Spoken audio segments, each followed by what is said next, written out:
deleting audio from the last episode. Areas where you might want to knit somebody a pair of socks. That was terrible. Can I say that again? And now he starts. Into position. Hopefully without falling to his death. So it's also brilliant unisex, the pattern, so you can knit it for all of your families.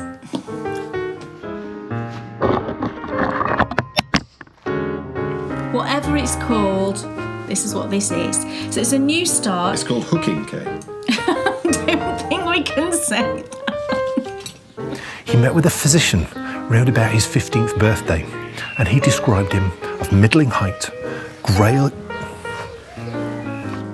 No, I'm not doing that. Not anymore. Welcome back, everyone, to England.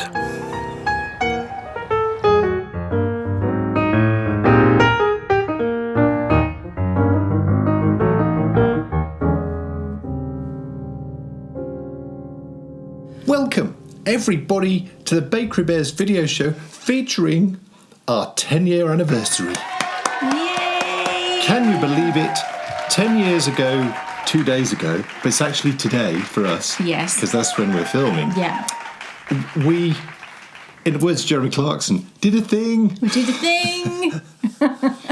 Never expecting that it would be the rest of our lives. No. I mean, just completely insane. We never would have guessed in a million gazillion goes that when we sat down to do that show, or even probably the next 10 or 15 of them, we never would have thought, what's wrong? No, it was just you had a little bit of a hair thing. That's the stylist. It's the stylist's fault that we don't have. Yes, 10 years later, here we are. This is now our job. Oh my goodness, what a 10 years it's been. It really has. And what a show we have in store for you. Because if it's a 10-year anniversary, we need an extra special England, a castle nation. We do. It's very cool. It's very cool. I loved it. Thank you very much. Yes, I was waiting for my feedback from Kay, and she's always very honest. I think it's the reason why we work well together, because I'm always honest too. There's no other way to be in life. There really is no other way to be in life. It's got me in a pickle the odd time when you've said, you maybe asked for an opinion on something, and... Well, yeah, but it's best to know, isn't it? It's best to get an honest opinion, I think. And Kay's always honest with me too. And so she started off on this thing after she watched it, and I was like, getting really... No, I was partway through watching it. You're partway through watching it, and she started off on this thing, and I'm like, where is this going? And then thankfully it ended up somewhere good. And it was a bit of a ramble to get to where I wanted to be. But it was all very good. It was all very good. Yes, very special England Castle Nation. We're getting into the midpoint of the series, and so it's time to get to the really good stuff. And I'm sort of pleased to have got the sort of Henry VIII business behind us. It's all very cool and very great, and it's great to delve into. But there's a lot more, than I think a lot of people do. You get stuck on the big stuff. Yeah. The Tudors are a very big point of interest for a lot of people, but there's a whole lot more. Yes. Yeah. Yes. And today we will find out all about England's forgotten king. Yeah. So that's coming up later on. But anniversary, what started the Bakery Bears? What was the thing that actually was the whole reason why we were here? It was the launch of a pattern. It was. So what better way to have an anniversary than... to launch a pattern. Oh my goodness. But not just any pattern. Not just any pattern, no. It's your special anniversary. A special anniversary sock pattern. Yay! So the scrappy quilt socks are now available to purchase on Ravelry and Lovecraft. Oh my goodness. We have started a knit-along. So the knit-along started on the 8th, which was a couple of days ago for you. It's today for us. So yeah, the knit-along is going to run, or is running, I should say, from the 8th of May to the 19th of June. So that's a full 6 weeks. But you don't actually have to finish your socks anyway. We always try and do, wherever it's possible, a more sort of participatory type knit-along. I don't want to say it again. So yeah, if you get to, the end of the knit along and you haven't finished your socks, it doesn't matter. You can just post a progress photo. There is a Ravelry thread that is open. That's for chatter and for finished objects if you get them finished. And there's also a hashtag for Instagram. So the hashtag is Scrappy Quilt Socks KAL. So if you would like to hashtag your projects on Instagram, then you can do that, or you can post in the Ravelry thread. And what I will do, there'll be a couple of prizes at the end, and I'll show you those next time on the next show, because they haven't arrived yet. I've ordered them, they haven't arrived. So I'm going to choose a prize from the Instagram hashtag, and I'll choose a prize from the Ravelry thread as well. And we're basically just knitting scrappy quilt socks. Now, the pattern is designed for using lots of bits of yarn, hence the name, but I have knitted a pair that's just in one solid colour as well, and I'll show you those actually and what's off my needles. So if scrappy socks are not your thing, it's actually still a beautiful pattern to knit with just a solid colour.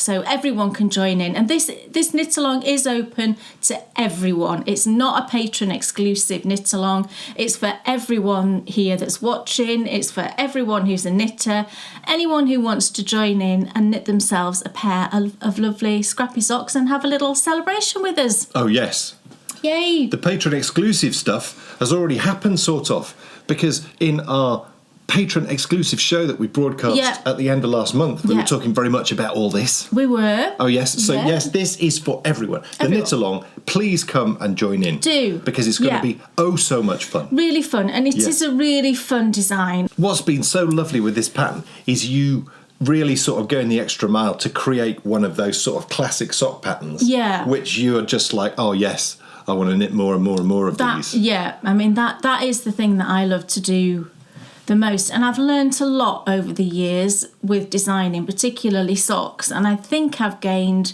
quite a good knowledge of what knitters like in terms of a sock design. So I'm really hoping that this is one of those designs, like my crunkled socks, like the prairie socks. There's several designs which I see popping up all the time on on Instagram and on Ravelry, and it's the sort of design that you can knit again and again and again. So it's also brilliantly unisex, so you can knit it for anyone in your family or your friends, etc. Brilliant. It's very cool, and it's going to be so lovely seeing all of your socks appear. Oh yes, I mean, when you think about the difference between 10 years ago and today, in so many ways, but thinking specifically about where we were 10 years ago and where we are now, and that was actually the reference that you made when you were watching England and Castle Nation, you can see later on the show. Kay said, if you could go back in time and you could look at this and see this and think that this is what we're going to be producing, you'd never believe it. And she's absolutely right, because 10 years ago, I had no idea at all that I was and had always, I think, aspired to be a filmmaker. I never would have dreamed that. And also, as well, I don't think you would ever have guessed that your absolute passion, the thing that fires you up the most, and it's the most wonderful thing to watch, is you in the creation of a pattern. Yeah. I've always... that sort of waking up in the middle of the night, getting up at 5 or even earlier to go and knit on things. Yeah, I mean, I was in the zone a bit yesterday afternoon, wasn't I, with something that I was talking to you about. And very cool. Yeah, I mean, I've always been creative. I've always loved creating things. Talking to us about, are you referring to Christmas? I was. Oh, yes. I mean, just... Yeah, I've been working on the Advent design for quite a long time, actually, and just... There's so much we wish we could say. Yeah, I really... We can't you say would never, anything. In a million guesses... You would not. It's like... I don't think you would. Look, I know that we've sometimes been... we've spoken with a certain amount of hyperbole before. This is like...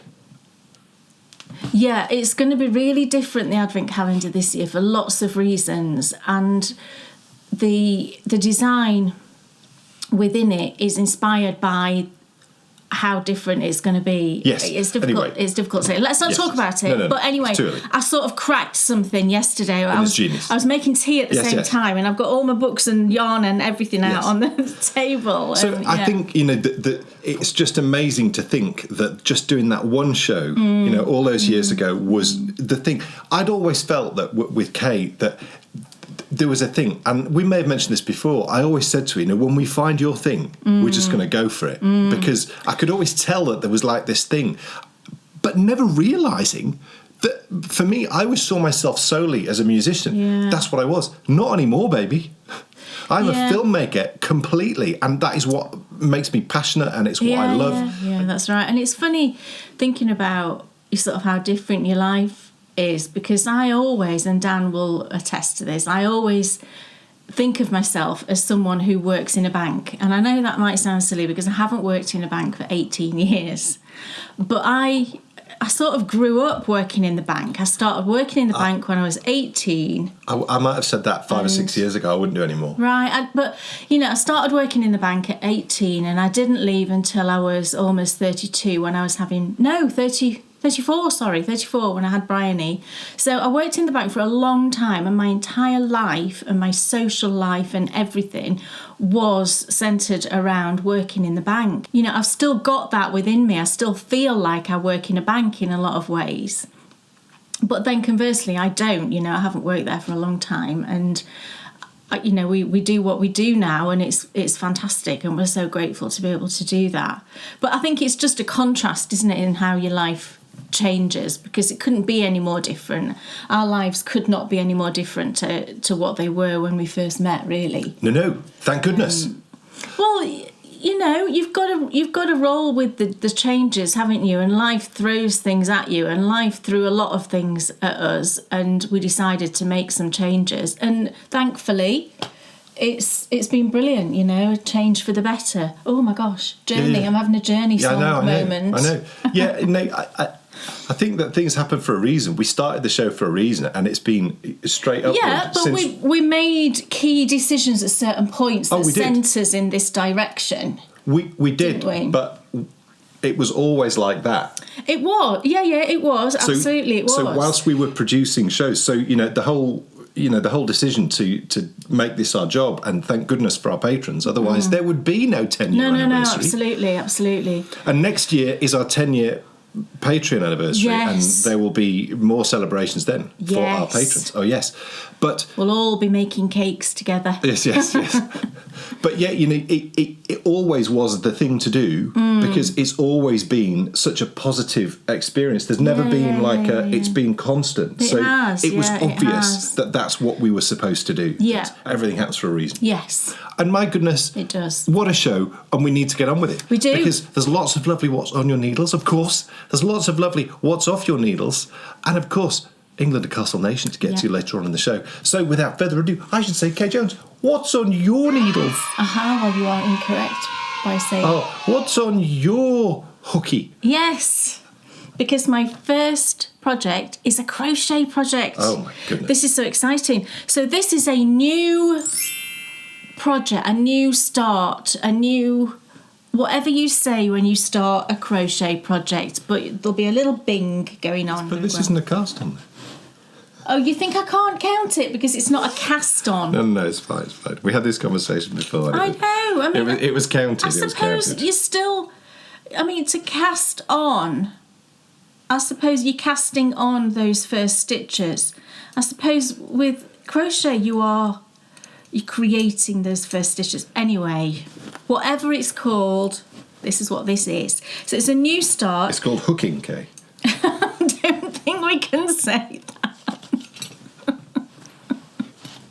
No, I'm not doing that. Not anymore. Stop it. It's terrible. I have to live with this constantly, let me tell you. What with him and Bryony, who's just like him, cheekily like him. Our daughter Bryony, oh yes. What did she say the other day? Kate, you know, is when you made the pasta bake. What are the crunchy bits? Oh, gosh, honestly. Because Kate hadn't cooked the onions for long enough. Oh, so, that was the first time I made it. No. What are the crunchy bits, Mum? No, the onions hadn't been chopped small enough. Oh, that's it. And therefore they were a little bit al dente. There's nothing wrong with them. And they were absolutely fine, but you know what teenagers are like. What are these bits? So now when I make chicken pasta bake, I blitz the onions, so there's absolutely no risk of crunchy bits. Anyway, in my lovely bag, I've got it in a really... I'll say it's a really old bag. I mean, nothing that I've got is really old, but I've had this for some years, and this was made for me by a lovely friend. And it fits perfectly, this project, because it's sort of, the amount of yarn is huge. So I am making this. It's a free pattern, so I won't be showing you anything that I shouldn't. It's called, everybody, I think, to be honest, anybody who crochets a lot could well have made this, because there's oodles of projects on Ravelry. And it's called the Rainbow Ripple Baby Blanket. It's a 12-pointed star-shaped blanket by Celeste Young. That's the design. Now, I'm making this for one of Bryony's teachers. He's her English literature teacher. He's only young, he's like 30. And we've built up a really good relationship with him over the past couple of years. He's been incredibly helpful with Bryony, because she's not found it easy. And, he's kept in touch with us. He's let us know what's going on. He's given extra help. He's just been brilliant. And we've kind of got to know him a little bit. And, we know that he's married. He's got a young baby who is less than 1. I think he might be about 6 months old. So I thought, do you know what? I want to make him something just to say thank you. And I thought, well, let's make him a blanket for his baby. So that's what I'm doing. Now, this blanket is designed for worsted. And the pattern design is, it uses lots of different coloured yarns, and it's created with sort of bands of white in between the colours. I mean, go and have a look on Ravelry if you want to see what I mean. What a lot of people have done with this is they've bought those yarns that kind of I suppose they're like striping, but it's sort of like a gradienty, watercolory sort of look. And I think there's a few different brands that do this type of yarn. Karen, I think, is it those baby cakes or big cakes or something?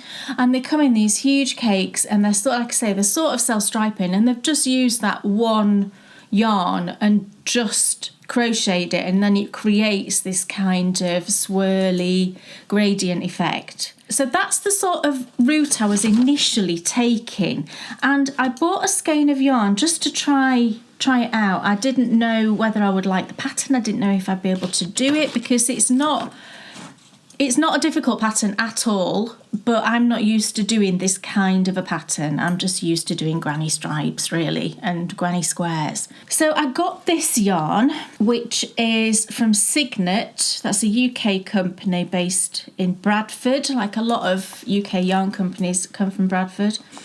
And it's the Sprinkles Pop. I thought if I did it in a chunky yarn, it would be brilliant as a play mat on the floor.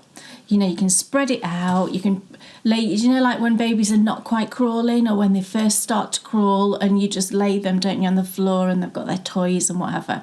And I just thought that would be nice to have it laid on the floor, some nice colours for the baby to look at, because babies love bright colours, don't they? So that was my thought. So I thought I'd try it with this and see how I feel about it, because this did look like, if you look here, can you see how it sort of does a stripy thing? This colourway is Tea Berry. Why it's called that, I don't know. I mean, it's blue and green and gold. I don't know what that's got to do with Tea Berry. And I did do a little sample. Here it is.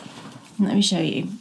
So this is the one I started. And it actually looks pretty good, doesn't it? But there was a couple of things that I didn't like about this. Mainly, it was the feel of the yarn as it was running through my hand as you were crocheting. It was very draggy.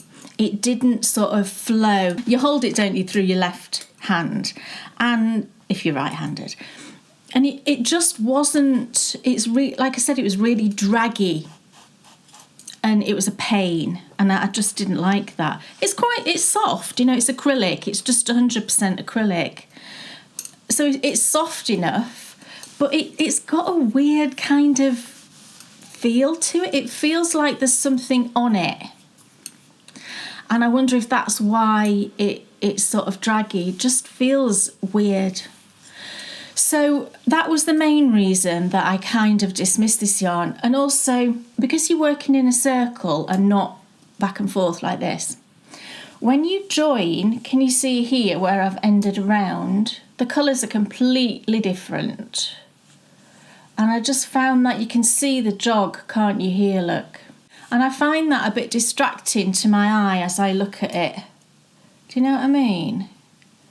It's because it's a star, but it's swirling in a sort of spiral, and I find that a bit jarring. So I thought, right, okay, what am I going to do?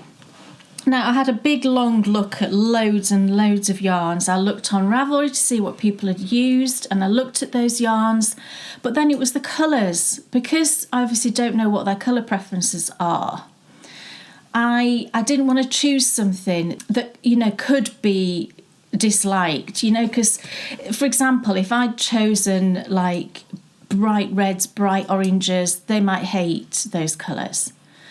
Conversely, you know what I mean? I just had all of this internal sort of argument going on in my head. So then I ultimately decided just to buy a bunch of different colours and create my own colour palette. So that's what I'm doing. The other thing I did was I got a better hook. Because I'm using 6mm hook, and the only hook that I had, which was 6mm, is one of these Knit Pro wooden ones, and I just didn't like it. It was fine, but I just don't like these skinny traditional hooks. I find they're a bit harder on my hands to sort of hold. You know, I crocheted that little one I've just shown you with that, and it worked, but I didn't really enjoy it. So I ordered one of my favourites, and these are the Clover Amore. So I'm using this one, and it's perfect. So what colours did I choose and what yarn did I choose? So the yarn I chose is this. It's good old Stylecraft Special, and it's chunky, and I chose 5 colours. And you can see I went for sort of neutrals, but then with a little pops of colour just to stop it from being completely neutral. So I started off with a cream. I always thought that's a good place to start. And then we move into... So I've got cream, and then we move into parchment, and then the one I'm crocheting now is camel. I love this colour. It is, can you remember camel coats from like the 70s and 80s? My mum had a camel coat for like years and years and years, and it was this exact colour. So I'm now on camel. So I've gone for like cream, into beige, into like a gold. And then I chose this gorgeous colour, which is sage. And then finally, I went for a grey. And that one is graphite. So do you see what... I mean, you will have seen them all lined up. But here they are. I just thought... Yeah, I know, it's difficult to hold. But I just thought this palette was sort of neutral, but... had some colour, and I don't think it would offend anyone. I would hope not anyway. And it's crocheting up lovely. This yarn is great because yes, it's premium acrylic, everybody. Sorry? I'm never going to live that down, am I? And this is obviously the problem, because the Signet is just acrylic. This one, the Stylecraft, is premium acrylic. Can't even say it. It's premium acrylic. So that must be the difference. And with the Stylecraft, you get... What do you get in a... What is this? Is this 100 grams? Yes. You get 144 metres in 100 grams. And what did you get with the Signet? 160 metres. So the Signet's a bit thinner then, isn't it? And it's lovely. Crochets brilliantly. You know, pulls through my fingers beautifully. Everything is lovely. And I've done quite a lot. So here's where I'm up to. Oh, isn't this better than the other one? At the minute, it just looks like a big old tablecloth that you put in the middle of your table, doesn't it? Isn't it lovely? Oh, it does a bit, doesn't it? Yeah. One of those round tables that was in my round grand's table. house in the 80s. Yeah. Well, my mum's got a round table. It makes me think of tablecloths my mum has on. But in the nicest possible way. And isn't it lovely? I've fully got to grips with the pattern now. I did struggle with it because I didn't really understand what I was supposed to do. So in the pattern, this is a free pattern. I think I just didn't understand properly, not even the terminology. Well, obviously I know this is an American pattern, so I know that when she says double crochet that I'm doing a treble here in the UK, that's not a problem. I didn't know, because normally I'm used to creating my little clusters or whatever in the chain spaces, because I'm used to sort of grannies, whatever. But with this one, there's a combination of working in the chain spaces and working in the stitches. So I just was confused. For example, here's my little run of trebles. I'm used to going into the chain spaces here, but you actually go into the stitches. At least I hope that's what it means, because that's what I'm doing. This is the thing. I'm hoping. I think it looks right, doesn't it? Does this look right? Anybody who's made one of these? I am really enjoying it. Now I've got to grips with how the pattern works, because I had to make some notes on the pattern, because it's kind of, the instructions are kind of crowded together. There's no, when I write out my pattern instructions, when I'm putting like round 1, round 2, round 3, I always leave a gap in between, because I feel like, this is a free pattern, so I can show you. Can you see how everything's crowded together? And do you know, the reason I leave a gap is because, when you're crocheting, you look at your pattern, don't you? And you're like, yeah, right, okay. But quite often I'll need to recheck it. And then when your eye comes back to it, it's difficult to identify which row you're on. So that's why I always leave a nice clear gap, just because it's easier for your eye then to find that round that you're actually on. But once I got into the rhythm of it, the way that the pattern is created, I'm fine now, and I don't actually need to look at the pattern. I'm past the point, because the pattern goes up to round 14, I think, and mine's going to be much bigger than that. So I've written some stuff underneath just to tell me if it's a small shell round or a big shell round. You'll know what I mean if you've made this. So my plan, I did 6 rounds here for the centre, and then I've done 5 of the parchment, I'm doing 5 of the gold, but I think at some point I'm going to run out of yarn. I had loads left of the parchment doing 5 rounds, but obviously it gets bigger, doesn't it, as you go on. I'm hoping I've got enough of the gold, and then I'll just see how I go. It might be that by the time I get to the grey at the edge, I'm going to need to get another ball, because I don't know how big this is going to be, but I feel like if I do 5 rounds of each colour, that will be big enough for a baby blanket. It's got to be, I think, hasn't it? So I might need to get another ball, certainly of the grey, maybe of the green as well, but it's really inexpensive, so it's not a problem. So what do you think? It's lovely, isn't it? And I think this looks much nicer to my brain, which likes to be organised and ordered. This, to me, is much more pleasing than this. I find this a bit chaotic. But, we're all different, aren't we? Lovely. So, yeah, really enjoying that. Dan Jones? Yes. What's on your needles? Well, about a month ago, I put out an episode of my one-man garment knitting show called The Self-Contained Knitter, and it was called Neglected Projects. I was feeling great guilt for not finishing off the Equinox Mitts. Yes. And I had stopped knitting them because I thought that there was something I couldn't do on the particular pattern. And I was getting them mixed up with the Latvian mitts, with having to do loads of backwards loop cast on. It wasn't anyway, you told me that I could do, what's the other cast on that you can do instead? Knitted on. A knitted on. Yes. Just turn your work around. Yes, genius. So picked it up, knitted on, boom, and look, 2 completed mitts apart from the thumbs. But as it's summer, I was going to leave the thumbs off because you'll get hot otherwise. Oh. No, I'm not really. Them on. So yes, these will be finished next time because it's not going to take me long at all to knit these thumbs, is it? No. Genius. So yes, I'm going to watch Kay pick up on one. Yeah. I might even video it for my own personal collection. And then because that worked for the underarms on the sleeves. It did, yeah. I have the video on my phone. I watch it whenever I do underarms and everything's fine. So I'm going to do the same. Kay's going to pick one up, maybe do it at the weekend. I'll do the other one and then boom. Aren't they done. Lovely? It is. Look, I'll tuck my thumbs in so you can't see that these are not done. It's the Regia Merino Yak. Really great yarn. Yeah. Told you many times before, if you haven't knitted with it before, I would strongly recommend that you do. Great for socks. Great for anything, really.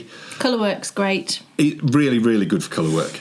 And these have been absolutely like top drawer. Oh, really, really brilliant. Yeah. I've loved knitting these. Oh. And, you know...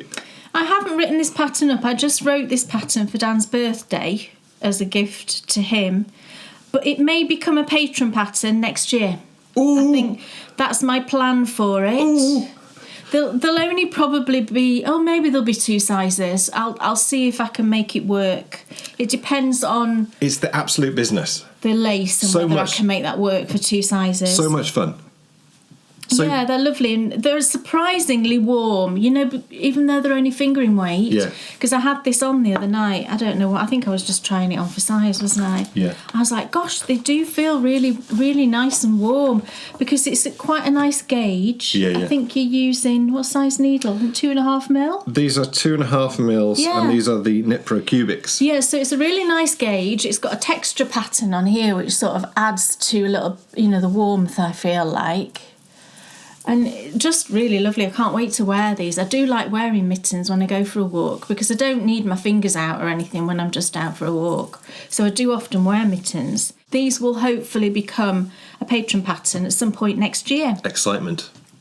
So yeah, interesting how not had a problem at all with the square needles of this. It's the socks, and I think it was a combination of socks and lace that was causing me the problems. Right. With the square ones. Right. But anyway. there is a bit of lace on the cuff, but you know you get through that quite quick, don't you? Yeah, and I think it's because you're just knitting it straight. I think with Yeah. the sock, because there's so much going on a sock, isn't there? With like turns and all sorts, Yeah.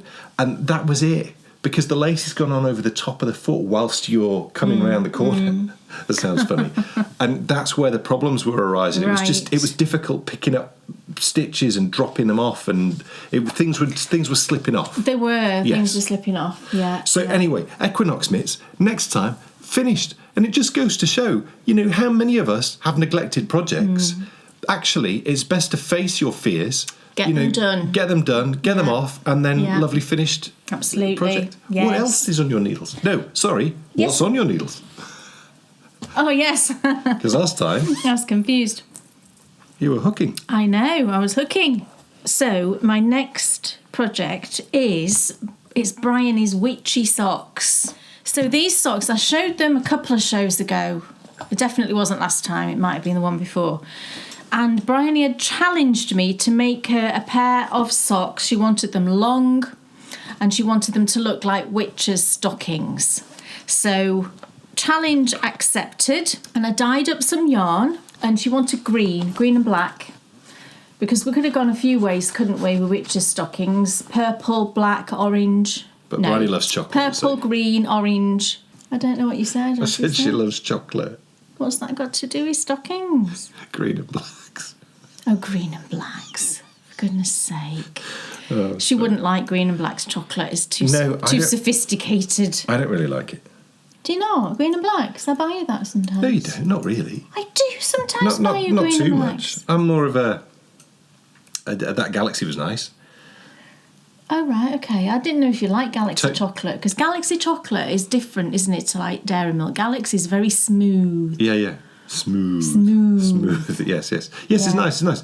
You know, green and blacks it is nice. It is nice. But green and blacks is more sophisticated, Yes. isn't it? Yes. Quite often it's a darker tasting chocolate, even when it's a milk chocolate. No, she wouldn't like that. Not that I've eaten chocolate in a long time, but I remember. Yes, and yes. so like their milk chocolate, I think, is still quite a high percentage of cocoa. Yeah. Whereas like Dairy Milk and Galaxy, not going to be a lot, is there? But it is yummy.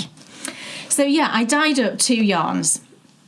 I dyed up a black, even though this didn't come out black enough, but it's okay. So it's a dark grey effectively. And then this sort of neon appley green. And I used the yarn that's a thicker base. This is, I can't remember, has this got cashmere in it? I think this base might have cashmere in it. I can't remember now. I think it's an 80-10-10.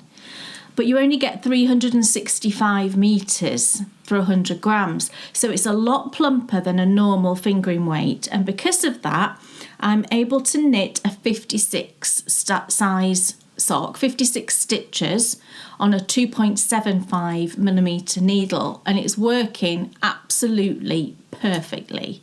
So I mean, for me this is brilliant that I know I can buy this base, and I can, you know, if I want a quick pair of socks, you know, if I'm dyeing yarn, you know, which I'm often, every few weeks I'm always dyeing yarn, I can dye up a couple of skeins, and then I know I've got some yarn for if I ever need a really quick pair of socks. It's brilliant. So that's why I wanted to use this base for these, because Bryony wanted a longer leg. Now I have finished the first sock. Let me tell you, right, I don't mind weaving in ends. I've said this numerous times, and that is the case. However, this first sock, these are my ends from the first sock, and I counted them just for fun. There was 50 ends in one sock. Now, even that is a bit much for me. It took me ages. I don't know how long it took me, well over an hour to weave in the ends. But I did it because they're for Bryony and she wanted them, and blah, blah. You know what you do, you'll do stuff for your kids, don't you? I'm not sure I would knit these for anyone else. So here's the first sock. Look how fun this is. I've got to say, it's an incredibly fun sock, isn't it? So it's got this really long leg. It actually comes off the top of the blocker here. And yeah, it's just a plain vanilla sock, but I've obviously striped it. And she wanted the stripes going all the way to the toe. Of course she did. More ends to weave in. But I think actually it looks cool, doesn't it? I've never done that before. And I think it works really great. Because there's just two colours, I find it works really well. And I did this with my pop socks. It works, which were a design, that was my March Platinum design for our patrons. But it works really well if you do the heel colour in the last stripe here that you completed. And then that means that you can switch back to the green and it flows all the way down. I think that looks great. So Bryony wanted specifically a green cuff, a black heel, and then stripes down to the toe. And isn't it fun? I didn't do anything about the jog, you know, with the stripes. It's really evident because the leg's so long. Bryony won't care. I'm not bothered, you know, so it was one less thing to think about. I could have rectified the jog. It's really simple to do, but I just thought, she's not bothered, you know. These were going to take me a while anyway because of all the ends and the changing of yarns and cutting of yarns and starting and all of that. Even though it's a smaller number of stitches, Something's got to give, Kay. Something's got to give. So she's got jogs on her stripes. She's not bothered. So I got her to try this one on, right? Because it's such a long leg. I didn't do anything in terms of casting on more stitches. I did initially, when I first cast these on, I think I cast on normal 64, and then I thought I'll reduce it down in like 2 chunks. But when I cast it on and I knit a bit of the rib and I sort of stretched it, I thought, wow, that's really big. So I just thought, I'm just going to risk doing 56 stitches. So I wasn't even sure if it would be too tight on her calf up here, but it was totally fine. So that's great. Well, it's great. And in a way I was like, oh, I hope she puts this on and says that it's too long or what have you, and then I won't have to knit the other one. That's terrible, isn't it? But it fit lovely and she loved it. But she did say actually that she wouldn't be wearing these until a bit later now in the year because it's really started to get warm now. And these are a long sock.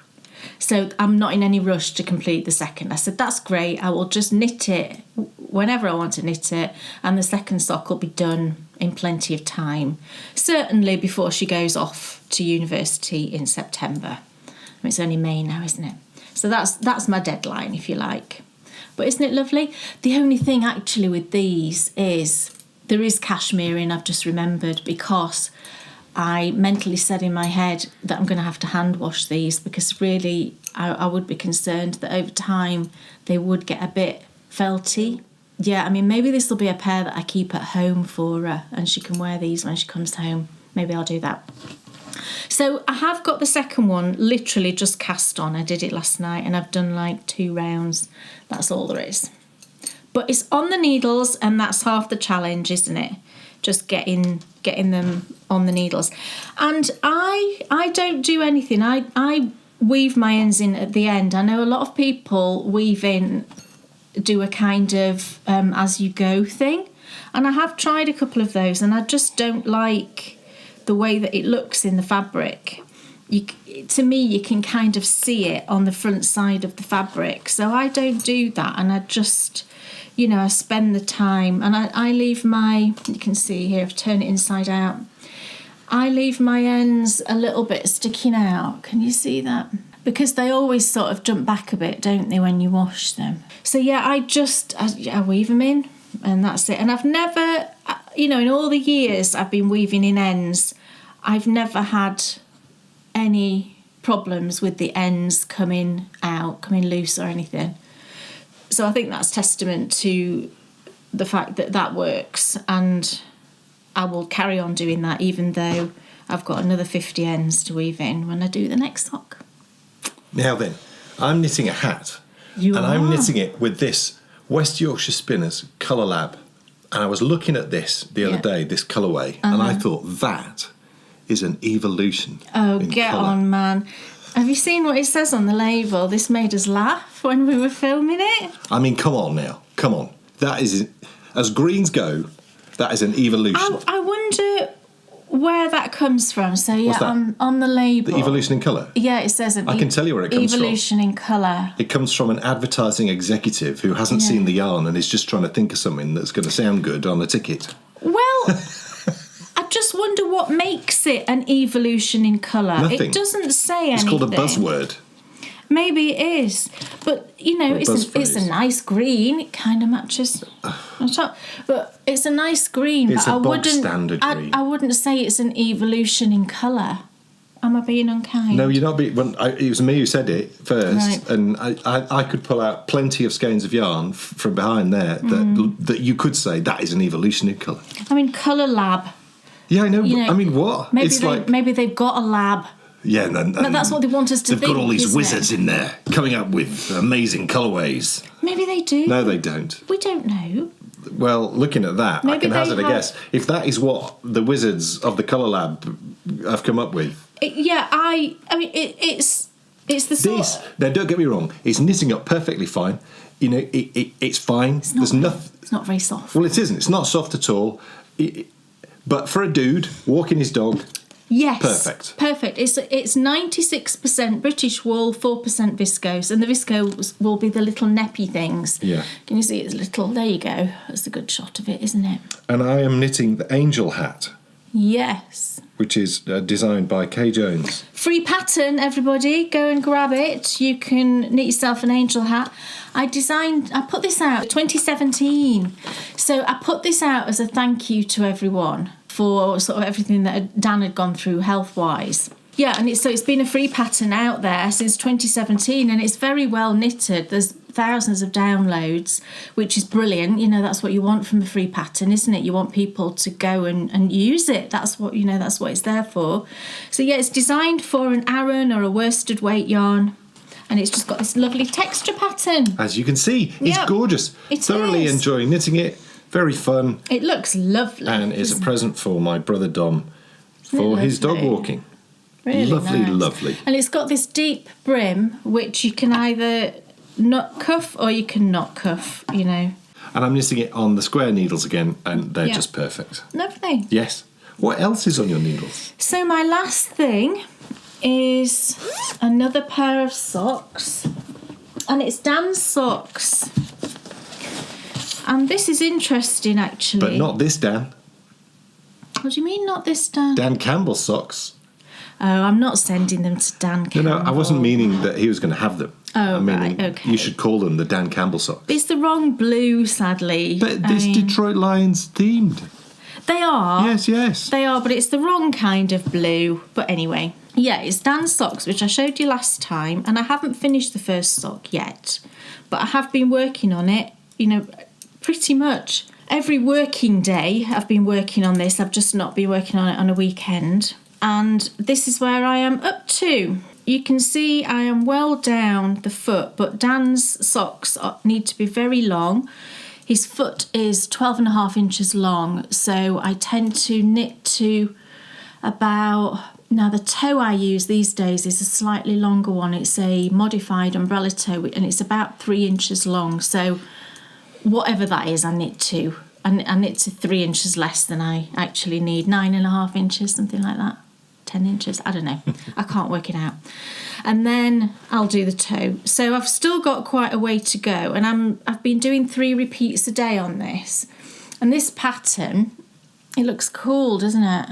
This pattern is actually my Jemima pattern. The Jemima socks were part of my Beatrix Potter collection from a few years ago now, obviously inspired by lovely Jemima Puddle Duck. But it's a really cool pattern because it's ribby and nice and stretchy, but it's got more interest in it than just a plain rib. So if you're like me and you want to knit a sock that's sort of a bit ribby, then this is a good one, because I find I don't get bored knitting this, and it produces a nice ribby effect. It's nice and masculine, I think, as well.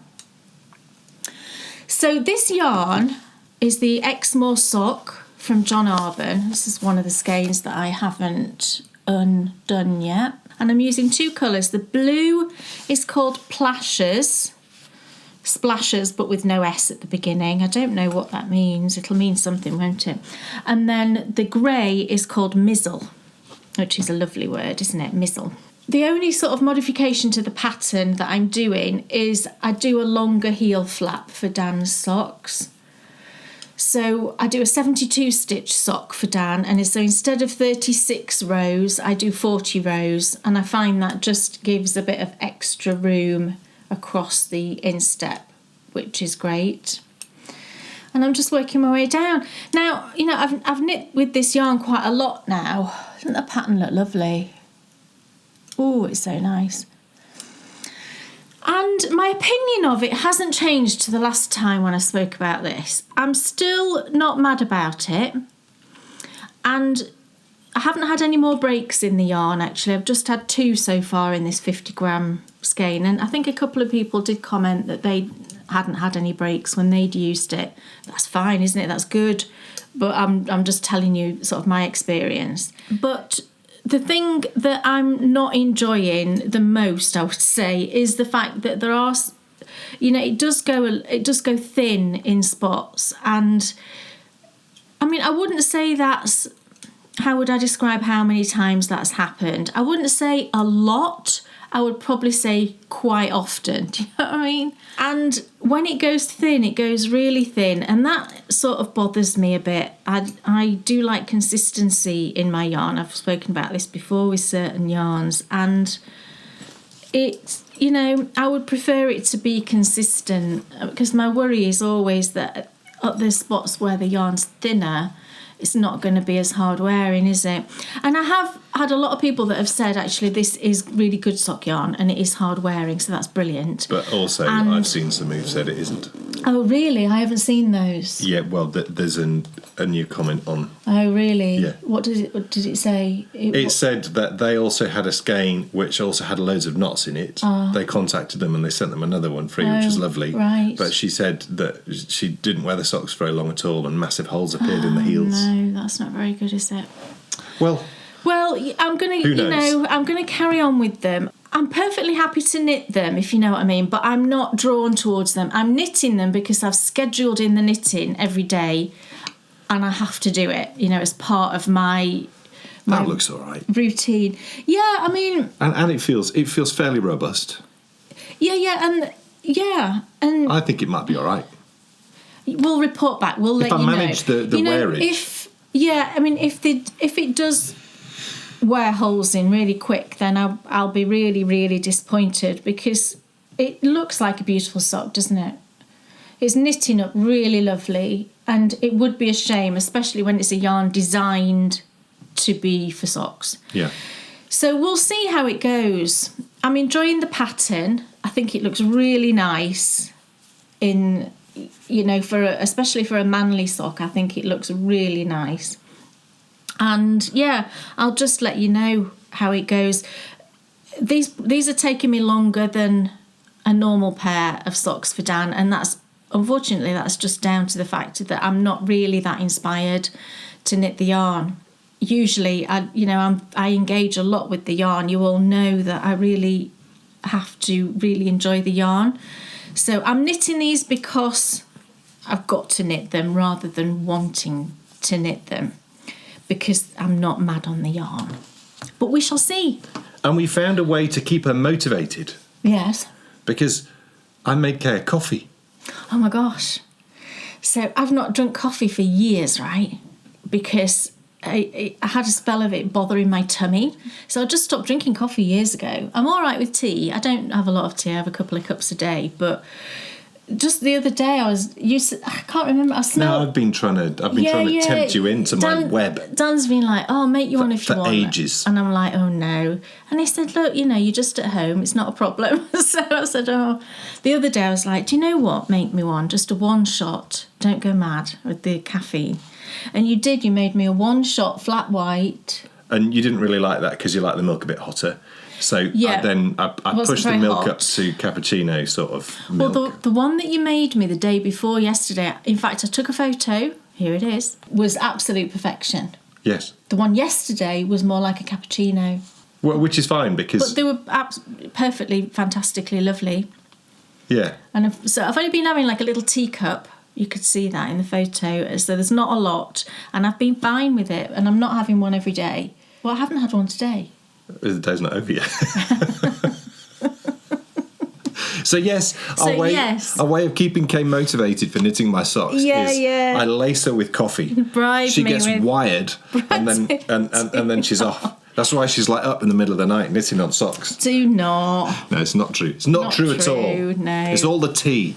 I don't drink a lot of tea. I have like 2 cups a day. I have one in the morning and one in an afternoon. Yes, there's nothing really. If I have coffee, it's early on in the morning. Okay.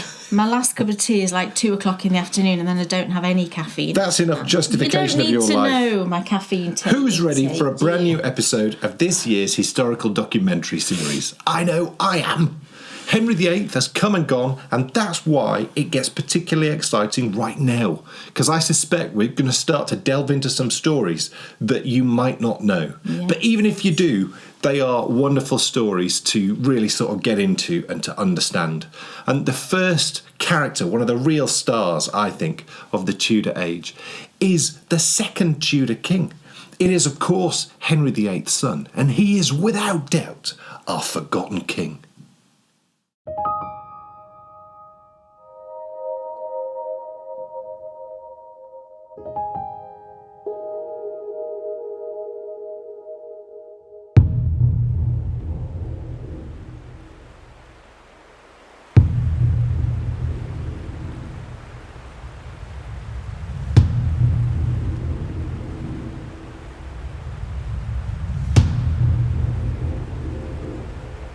Have you ever thought how the world we live in today came to be?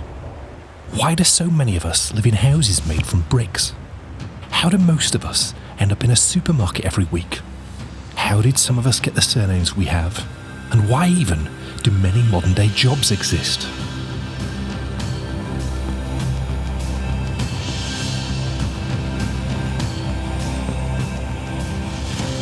The thing I love the most about history is we can get the answers to all this and so much more. It's always fascinated me when I've looked back through time to try and identify the things which relate to you and me today. And in this series, that's what we're going to do. We're going to try and marry the ancient with the modern.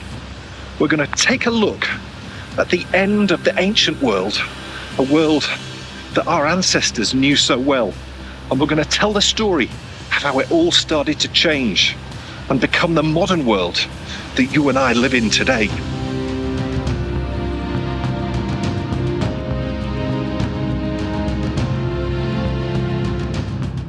1,000 years ago, that is what the majority of England looked like. The houses we lived in were simple wooden structures, and the lives that most of us led were rustic and hard, to say the least. But a change was on the horizon.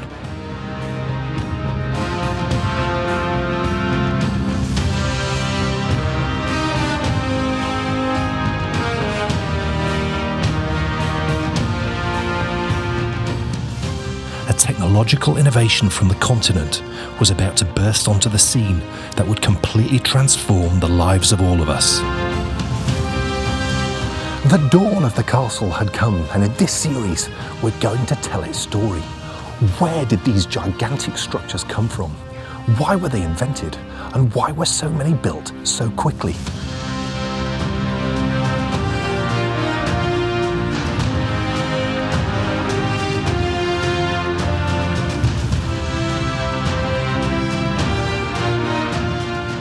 And then it gets really interesting, because how did this medieval structure, reminiscent of the buildings of ancient Rome, come to inspire completely the towns and cities of England, from the houses we live in to the shops we buy from?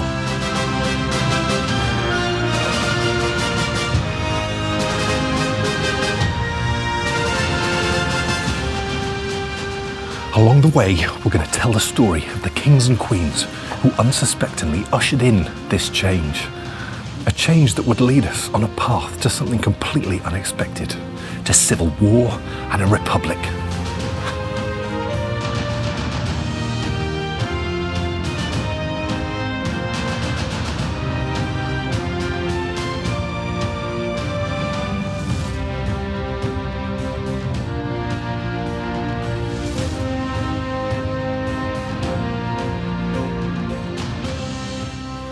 This is a truly epic tale that I can't wait to tell you. Welcome to England, a castle nation.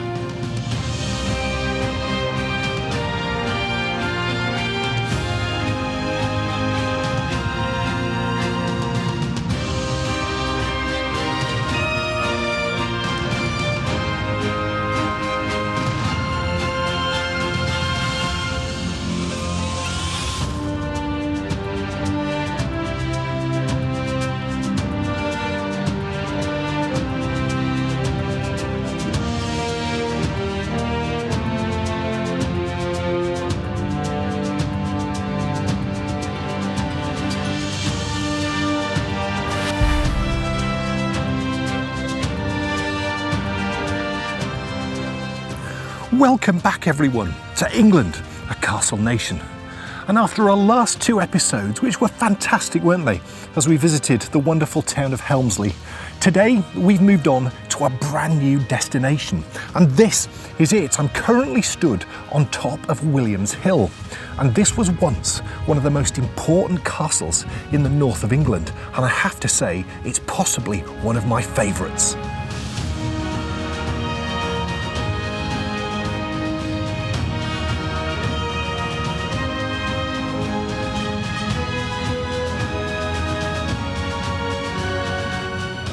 Over the next two episodes, we're going to base ourselves right here. We've left behind the North York Moors National Park, which is about 45 miles in that direction. And we're now right in the heart of one of my favourite parts of the country. This is the Yorkshire Dales. Now you may be wondering, what on earth are we doing here? Because there really isn't very much to see, is there? Well, fear not, because this was the site, really, of a temporary castle. It's a bit like, you know, when you do a new build and you put a static caravan on your land whilst you build your really cool house next to it. And what a castle they built here. The walls of its keep are 12 feet thick. Its story is absolutely spectacular. Welcome to Midlam Castle.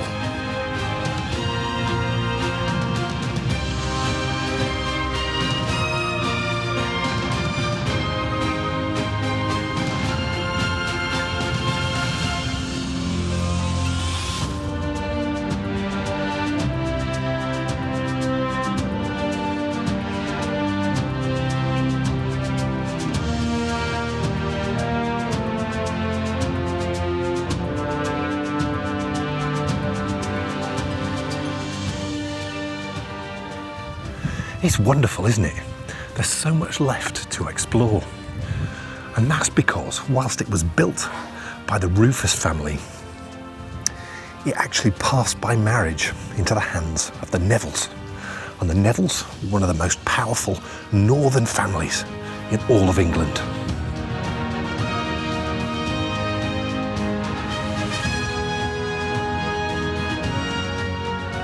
These guys were as close to royalty as you can get. One of their earliest patriarchs was Ranulph Neville, who after growing up here was called to sit in the very first House of Lords at its establishment in 1285. It's no surprise then that in the course of time they would in fact marry into royalty. Because this was once the home of King Richard III, the man whose defeat on the battlefield started the Tudor age. Castles do not come any cooler than this. Now, when I saw you last time, we finished off the story of Henry VIII, and today we will discover the story of his heir, England's forgotten king, King Edward VI.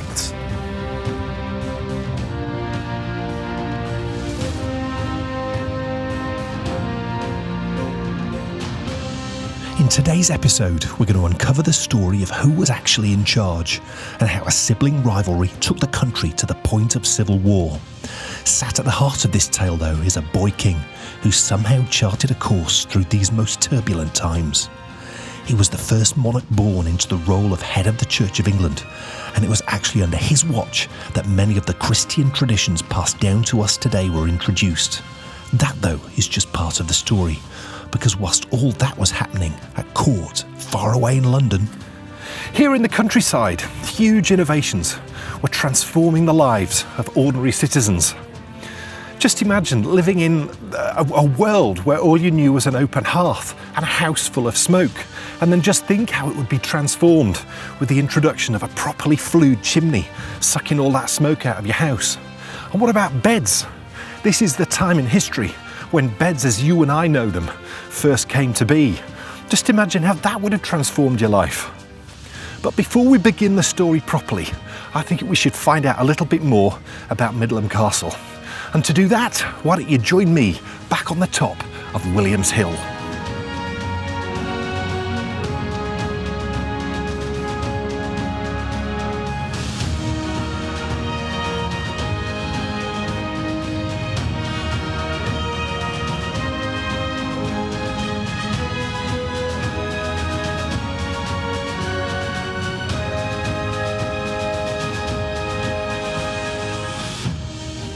The story very much begins right here, on what looks like the side of a hill in what is an extremely pretty place, which is the Yorkshire Dales, of course. Now, the year is 1086, and this was part of the estate of Alan Rufus, who we met in episode 1 of this series. And of course, he built his power base at Richmond, which is about 12 miles north of here. Now, in medieval times, 12 miles was, it was a really big distance. And so he gave this part of the world, this part of his estate, to his brother Rybold. And Rybold chose to build his castle on this spot, his first castle, of course. Now, it was a traditional Motte and Bailey castle, and it is an absolutely spectacular sight to look at, because what it is untouched, if you like. It's not been messed around with. The Normans, Rybold, arrived here in 1086. He built a temporary castle, whilst a bigger castle was built just a little bit further down the dale. Now, whilst there isn't very much to see here, what there is really is pretty cool, and we get a really good view of it from up in the air. this first castle was put up quickly, and so it was built in earth and wood. Let's start with a man-made hill, the motte on which the keep was built. On here would have sat a tall wooden structure, dominating the valley and keeping control of a river crossing in the valley beyond. Surrounding that motte was a deep ditch. Today it's partly filled with water. It's unlikely that was the case back in Rybold's day. Beyond the motte was the bailey. Modern-day farming has removed any trace, but archaeological work done here in the 1920s tells us that it was here.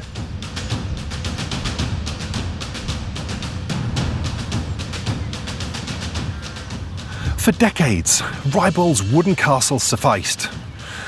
But the family star was most certainly on the rise, and by the time of his grandson, the moment had come to build a vast stone castle, and their plan was to create something to rival the amazing castles of the south of England. I've got to say, they most certainly succeeded, because there, still dominating the landscape, is Middleham Castle, 854 years after it was built.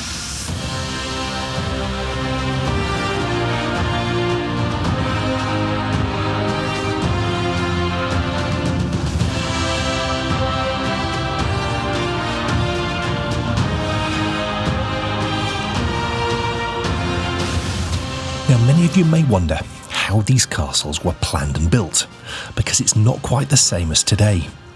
On a modern build, you'd find an architect in charge of the design, a surveyor inspecting the site, and a foreman keeping all the labour on task. Castles, though, were under the control of one man, the master mason. There was no formal training, you learnt on the job. The mason in charge of works here at Middleham was Richard Wolverston. He was one of the best masons in the country. He'd already built castles at Bamber, just up the coast, and Bowes, northwest of here. His crowning glory, though, would be Middleham. Let's go take a closer look at what he built.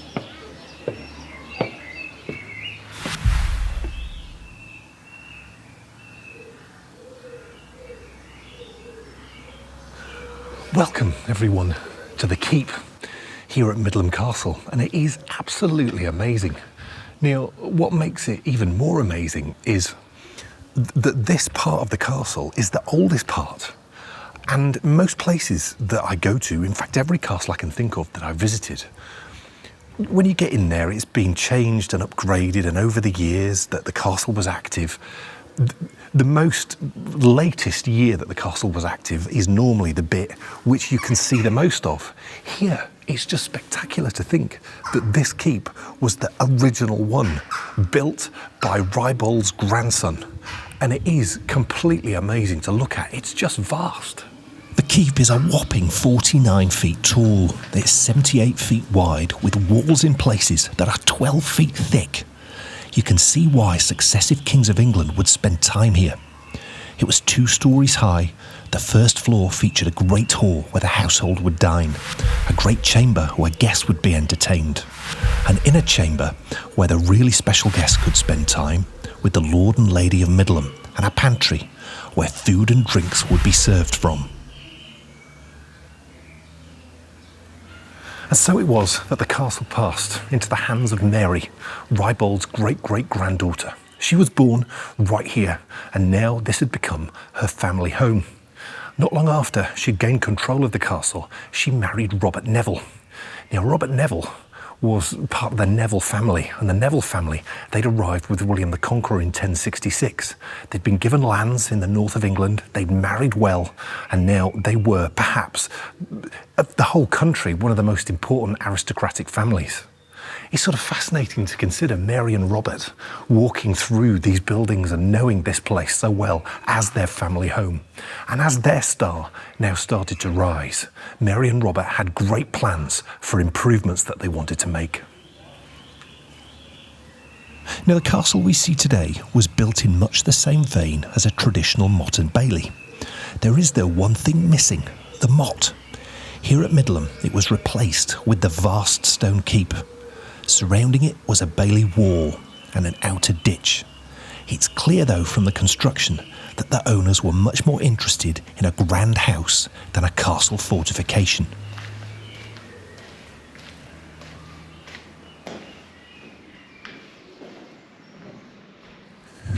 And now, with the Neville's money, this place was going to get a serious upgrade.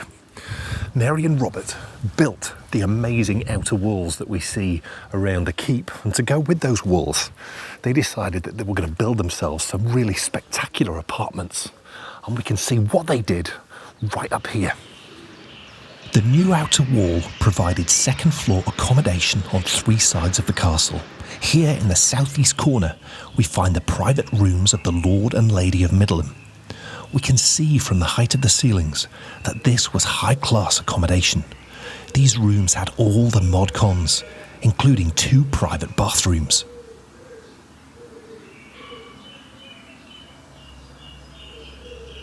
In 1388, Mary and Robert's great-grandson would make improvements again to the castle, and it would create what we see today. He also made a decision that gave birth to the town which takes its name from Middleham Castle. His name was Ralph Neville. He'd just been created the first Earl of Westmoreland, and to celebrate, he granted the rights to a weekly market and annual fair to the small settlement that had sprung up outside of his castle. These markets would allow traders of meat and vegetables and cloth and all the things you needed to survive in medieval England a place to sell their wares. This led to that small settlement becoming the town we see today. Whilst this was a boon to the traders who sold here, it was in fact done for selfish reasons.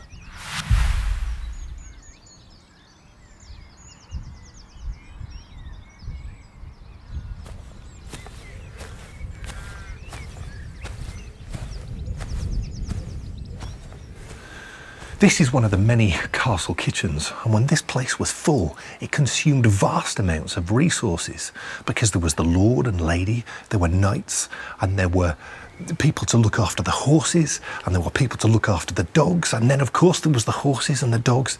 It just absolutely ate up resources, and that was the reason why up until this point in history households moved from one place to the next. The reason why an aristocratic household had lots of places to move to wasn't because they were flamboyant and they wanted lots of houses. It's because if they stayed in one place they would simply run out of food. All that changed though with the advent of the market. Suddenly everyone was bringing all their resources to one place, and that was always right outside the castle gates. And so then, prior to the lord and lady arriving with their household, you could just stock up with everything that you needed. And then of course they'd never need to leave again, because every month the market would come back and you would just stock up again. This is the moment when people started to stay, aristocratic families started to stay in one place. And it was all thanks to that market. And it's sort of fascinating to think, isn't it, that the advent of the market, done for selfish reasons, so a lord didn't have to keep moving his family, led to the supermarkets, which you and I shop in to this day. Over the next 2 episodes, we're going to discover all my favourite parts of this wonderful castle. But right now, the year is 1547, and word has just reached us that King Henry VIII has died. But all is not lost, because Henry VIII has an heir, and the moment has come for him to be crowned.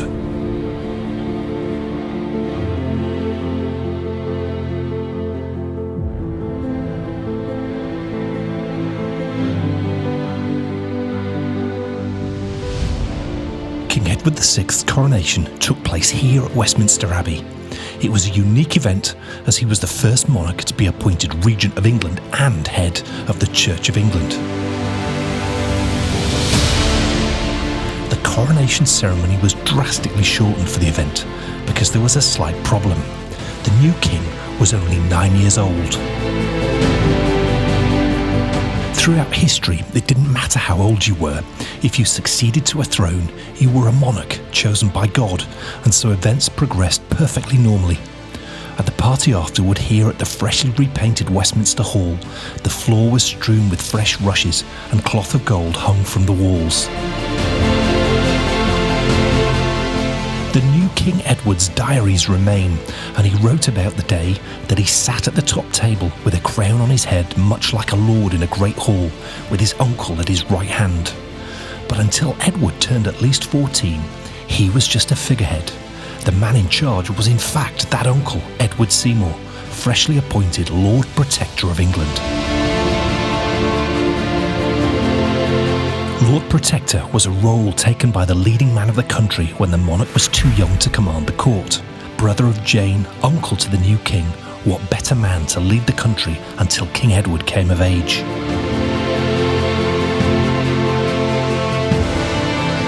Whilst the king's education continued in the palaces of the royal capital, Edward Seymour settled into his role as Lord Protector. With the turmoil of Henry VIII's scandalous rule behind them, now England could settle into the rule of the steady hand of a happily married man.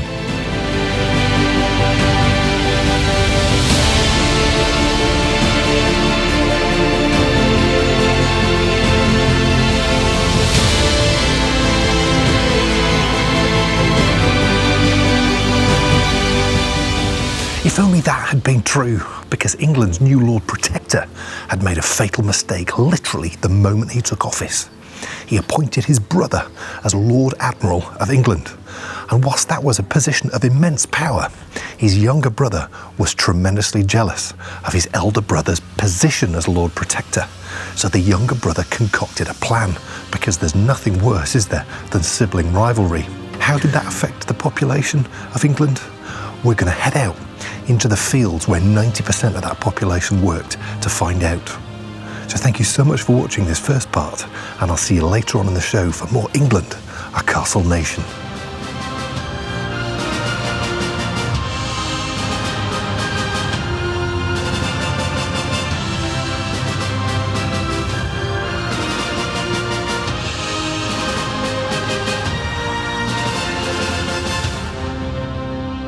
Now that's a castle, isn't it? Oh my goodness. Really is. It is the Windsor of the North. I mean, you don't... Do you know what's so interesting is going back to these places with a proper filmmaker's eye. I was seeing things I'd never really noticed before. And one of the things that doesn't strike you, it was the drone that makes you realise how vast it is. It really is. And then it was you don't get that sense, do you? Because we've been several times when Bryony was a bit younger. More than several. We have been loads of times. And if you look to the right when you see the drone shots, that's a stables, a horse. There's loads of stables around. Yeah, there's loads of stables around there. And very often when you're there, you'll see beautiful racehorses, like going off to the runs. What was so nice, going back there to film this time, was the last time I was there, I walked through there on one of the Walking the Dales, but it was all shut up, so you couldn't get in. So it was literally just a fleeting, walk past. So it was lovely to go back now, everything open, everything back to normal, and just really get in there and explore. And there's still so much more to come. Oh my goodness, just the start. My favourite was Williams Hill. I know. I loved Williams Hill. I haven't walked up there, so I will definitely need to do that. It is just brilliant. I mean, it's very time-teamy, isn't it? What's so cool about Williams Hill is it is literally, no one's messed with it. They put that earthwork in, they stuck a wood tower on it, they stuck a wooden palisade around it, no one came in and built in stone, and then when they left there, it was just left, and nothing else has ever been done there. Nature has just taken over. Nature's taken over, but what you've got is it's like Virgin Norman castle building territory, so to go and stand on it is like, wow, but so much more to come. Beds, anyone? Oh, this is fascinating. Coming up in part 2. I loved all the talk about how beds evolved. I know. Chimneys. Oh, my goodness. You wouldn't think you could get excited about chimneys and beds. Trust me, you will. I could get excited about a chimney. We haven't got a chimney in this house, and I would very much like one in my next house. Look, that's enough of that waffle. Yes. Because it's time for... I mean, I know we've sort of already done it, but we haven't really. It's time for a rather epic pattern launch, as I ask you, Kay Jones, what's off your needles? So first of all, I have got these scrappy quilt socks. So this pair is the one that's off my needles, and I think I was almost done with these last time, if you remember. So it's the pair that I've knitted that just uses a solid colour. It's a tonal that I dyed up myself in this gorgeous pinky peach. I think I told you last time, didn't I? I think I used 3 shades of pink and then a yellow. Was it one? I think so. To make this just such a pretty pinky peach. It's the perfect pinky peach, isn't it? And can you see what I mean by the pattern just looking so lovely in a solid colour? It's just a gorgeous texture. It's really squishy. What I'll do actually is I've got the other 2 pairs here, and I'm going to pile them all up, and then you'll see just how squishy they all are together. The stitch pattern just produces such a poofy fabric. It's so fun. But can you see, look, how thick and squishy they are? Just so lovely. So the pattern design is based on a half triangle quilt. And when you look at the pattern closely, can you see each of these is made up of a little square, and within the square, half of it is stocking stitch and half is reverse stocking stitch. So it looks like little half square triangles. So we've got the original pair, which are knitted all with scraps and leftovers, and I dyed all of these yarns. And then we've got this beautiful pair that I made using a mini skein set from Polka Dot Creek, and this was part of her blanket club for this year. And there's 9 10-gram minis, and I had a little chunk left, probably about maybe 3 grams-ish of each. So you've got leftovers from your scrappy socks to then put into another scrappy project. So that was fun using that set. And then, yeah, the solid pair that I've just shown you. So, yeah, this pattern is available now. The one thing I didn't say about the pattern actually What didn't you say? There's 2 video tutorials. Oh my goodness, how could I forget? In this pattern. One of them is... The hours of production I put into them. That's true, yeah. One of them is, you can see it's got a garter edge to the heel flap. So I've put in a video showing how you pick up on a garter edge, because that technique might be new to you. So I've included a video showing you how to do that, and then also a video showing you how I weave in my ends, which I think is really relevant with this pair. And it's this pattern actually really lends itself to being a pattern that's really good for weaving in ends, because the way that the stitches lie on the reverse side, you'll see when you watch the video, it just makes it really easy to weave your ends in. And it didn't actually take me very long at all to weave these in. So yeah, the pattern's got 2 videos. It's written, it's charted as well. It's written for the magic loop method, but you obviously can use whatever method you want to use. And it's available now, and we've got the knit along going along. So, as you mentioned at the start. As I mentioned at the start. So use the Ravelry group if you want to do that. You can chat away, you can show your yarns, you can show your progress photos, and then also you can use that hashtag for Instagram, which Dan will just pop up on the screen again now. What else is off your needle? So epicness continues, because I've finished my scrappy, it's all scrappy, isn't it, this time? My scrappy reading shawl is finished, everybody. And here it is. It's all folded up and beautiful. I will open it up. Look at the colours. And we've got the border there. Look. Oh, do you know what, Kate? You should put it on and keep it on for the rest of the show. It's a bit warm today for that. But yeah, it's all finished. I'm so thrilled. It's so enormous. I kind of forget, even though this is the 3rd one that I've made now of this. It's one of my designs. It's called My Reading Shawl. And it's fingering weight held double.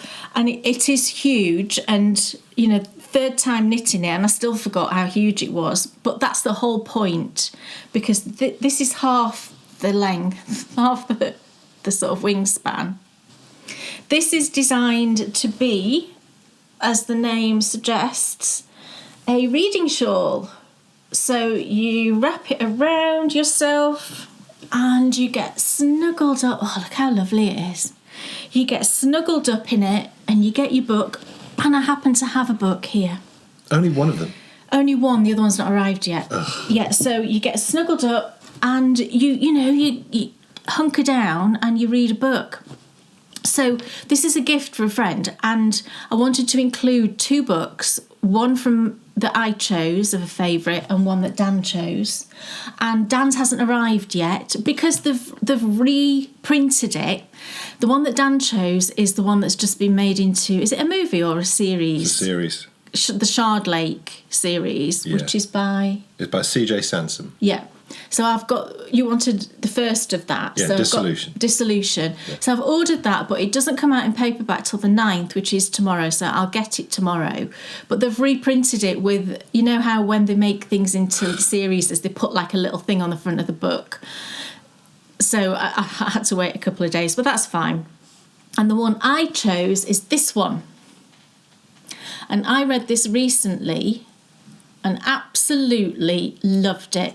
I listened to it on Audible, and there's another one. She's only written 2 books so far. It's Imogen Martin. But this was fantastic. This was the first one that I read, and it's a story set in Missouri in 1874. It actually then moves to a big city as well. It covers quite a big area.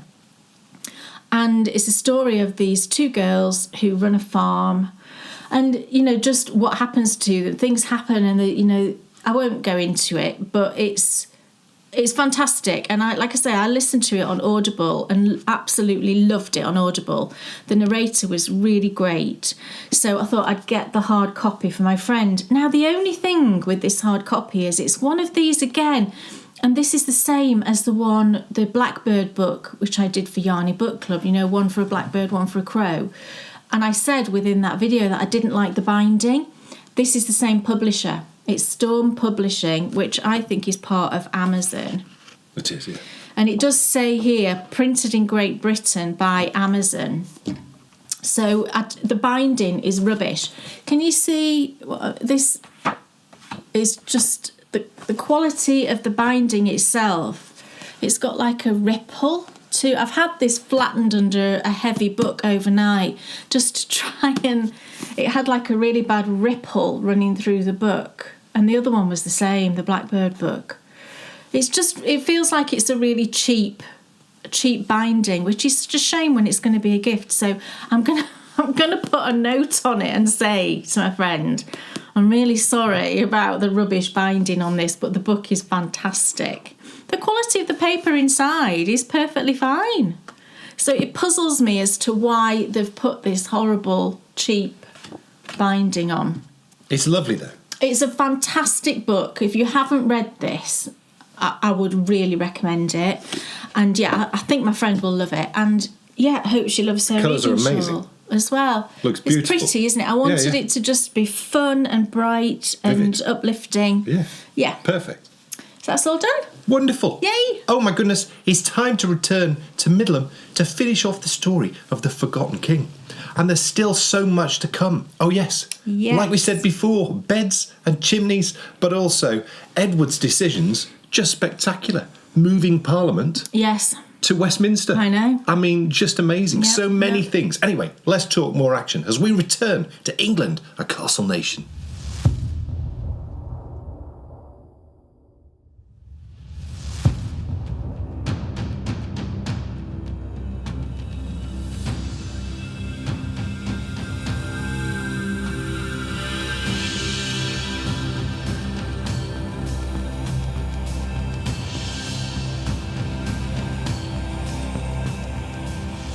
Welcome back to England, a castle nation. We've made our way out into the countryside surrounding Midlam. Now, as we found out in episode 2 of this series, the majority of the population, about 90% of the population of the country, lived and worked in places like this. But Midlam would have been a little bit different because it was a cut above the rest, and that's because this had been the childhood home of King Richard III. Now, in the time of King Edward VI, this was all part of his estate. So how did his arrival affect the people of Midlam? In a surprisingly profound way. To find out all about it, let's take a walk through this gorgeous Yorkshire Dales countryside, which really has changed not very much at all in the last 500 years.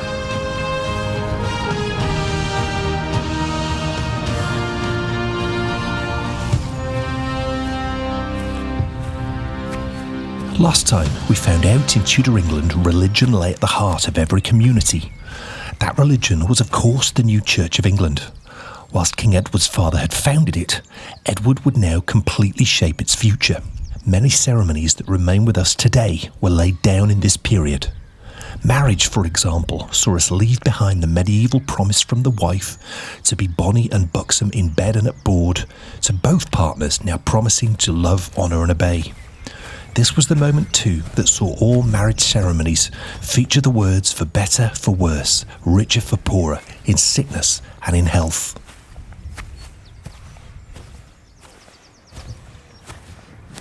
This was, without doubt, the biggest challenge facing the Tudor population, dealing with the impacts of the arrival of the Church of England. Whilst Henry VIII and Elizabeth I, as we'll find out, dominated this era of history, King Edward's decisions and King Edward's support and championship, really, of the Church of England set out a framework for life which has remained with us to this day.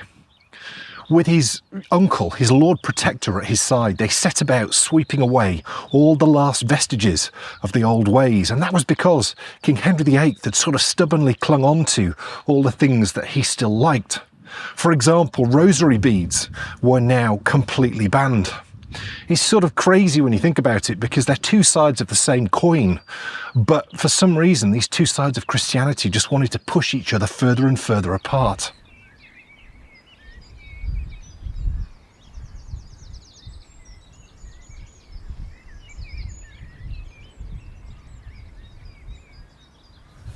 Dramatic changes were also taking place inside the Tudor home, because it was around this time that the greatest innovation, I think it is the greatest innovation of the Tudor period, happened, and that was the invention of the chimney, the proper chimney with the proper sucked flue that gets rid of all the smoke that's in your house. But it actually created a problem, because historically everyone had slept around the fire, because with the fire lit, the smoke would rise, it would keep the heat down, and so your family would all sleep on the floor around the fire and they'd keep warm. But now the heat radiated through the whole house, and actually it was no longer practical to sleep around the fireplace. So simple rope-strung box beds became popular. They were named such as a rope was strung in a net across the bed which you slept on. It was important to sleep tight. If the rope became slack, you got terrible backache, so the tightening of the rope became an important bedtime ritual. On top of the ropes, you would place a mat to spread the load, and on top of that, you might pop some rushes for comfort. If you were lucky, you might sleep on a flock bed. This was, in effect, a sack stuffed with wool. The new fashion of raised beds, lifting you up off the floor, led to the gradual disappearance of rushes being strewn on the floor as carpet. By the end of the Tudor period, this had all but disappeared. It also led to the advent of a new room for your family's beds, called the bedroom. The one thing you would never find in a Tudor home is curtains on windows. They were for beds. Now, we see a four-poster bed with curtains as the height of romantic luxury, don't we? But in Tudor times, they were a necessity. If you could afford one, a four-poster bed gave you something that was cherished, and that was privacy, because most houses didn't have corridors. So servants might be coming or going, family members might be sleeping in the same room with you. So when you got to climb into your four-poster bed and you pulled the curtains, it kept out the draft and it gave you a private space.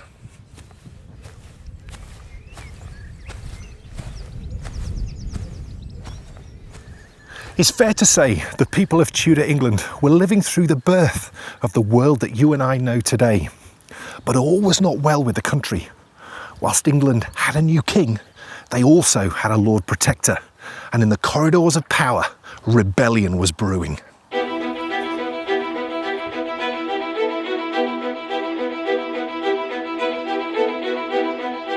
England's king in all but name was its Lord Protector Edward Seymour.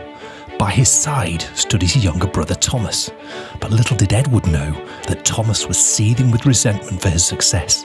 So Thomas developed a plan to gain total power over England, and it all centred around Catherine Parr, the last queen of King Henry VIII. Catherine lived here at Chelsea Manor with her stepdaughter Princess Elizabeth. Thomas decided to seduce Catherine, and they married, initially in secret. When the news got out, it was a scandal. Instead of bringing him power like he expected, it made him look desperate. When he realised his mistake, he turned his hand to Princess Elizabeth. She was 14 and he was 40, but he didn't care. Catherine was devastated, even more so as she was pregnant. When she died of puerperal fever after giving birth to a daughter, everything changed for Thomas Seymour. His final desperate plan was to kidnap King Edward and provoke his brother into a civil war. One night, he snuck into the king's rooms. Whilst fumbling with the keys to the king's bedroom, Edward's favourite dog started barking. Thomas shot him, which of course woke the household. The game was up. Thomas was arrested for treason and taken to the Tower to be executed.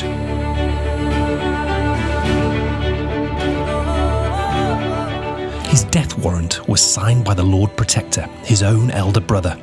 His signature is barely visible on the document, which remains to this day.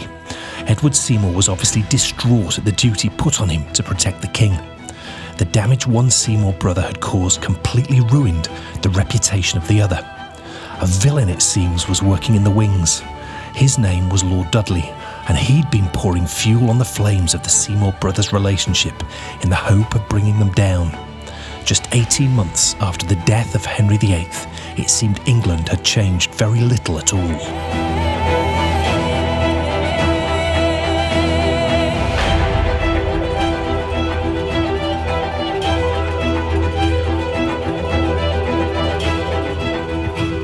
Edward Seymour's reputation as the noble Lord Protector was completely ruined, and it was all thanks to his brother.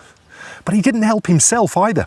Anyone who knows London will have heard of Somerset House, and in Tudor times these were vast palatial buildings, all built by Edward Seymour to be his spectacular home. Edward Seymour's rule spent a lot of money as well. Henry VIII spent vast amounts in his final years, but Edward Seymour spent double the amount Henry did in half the amount of time.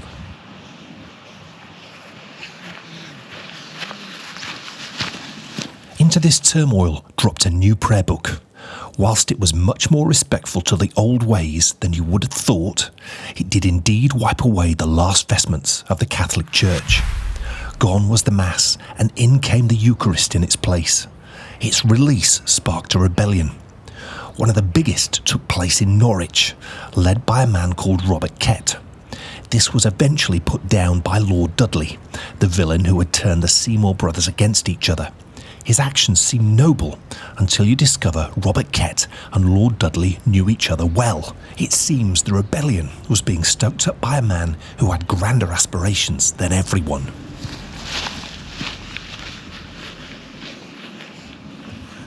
Lord Dudley was that man, and he decided it was time to act. He met with the ruling councillors of England, and the majority sided with him. Edward Seymour needed removing immediately in his role as Lord Protector, and who better to replace him than Lord Dudley himself? Civil war was surely on the horizon, because Edward Seymour wasn't going to back down, but he did, for now.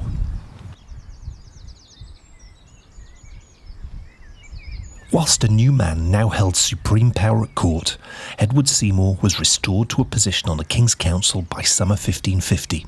After all, he was the King's uncle. All now began to settle, with King Edward's education in all things being at the centre of the council's focus. Edward took great pleasure in learning the lessons of combat and had begun jousting. That education was now leading King Edward to a deep understanding of the church he sat at the head of. All who met him commented how his thoughtful views were shaping the religious life of court and in turn the country. What I find so endearing about Edward's story at this time is the relationship that he continued to uphold with his two half-sisters, Princess Elizabeth and Princess Mary.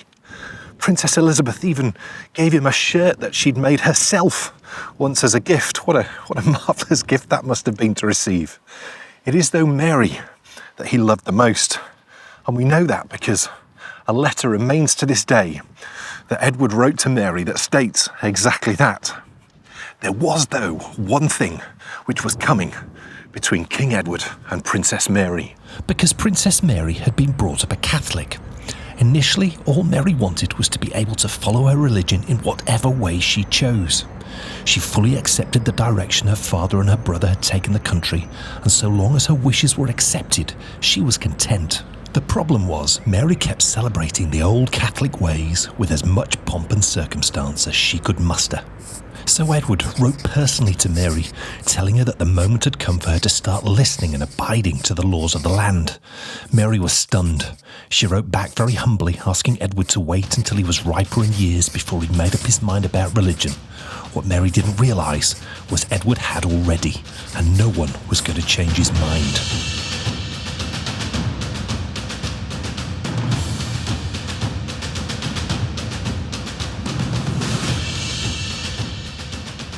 Princess Mary realised that her only course of action was to go and visit her brother personally. After all, Princess Elizabeth had only just done so and had been received by the royal court most rapturously. So how would Princess Mary be received? Let's go find out.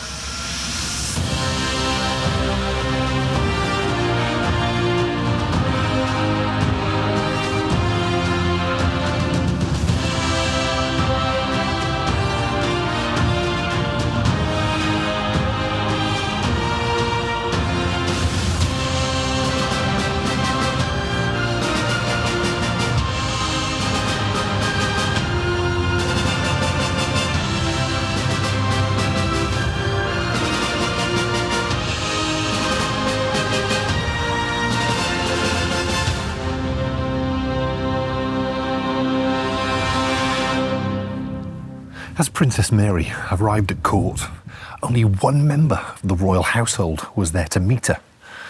And as she was led in to what she thought was a private audience with her brother, instead she was met by the whole King's Council.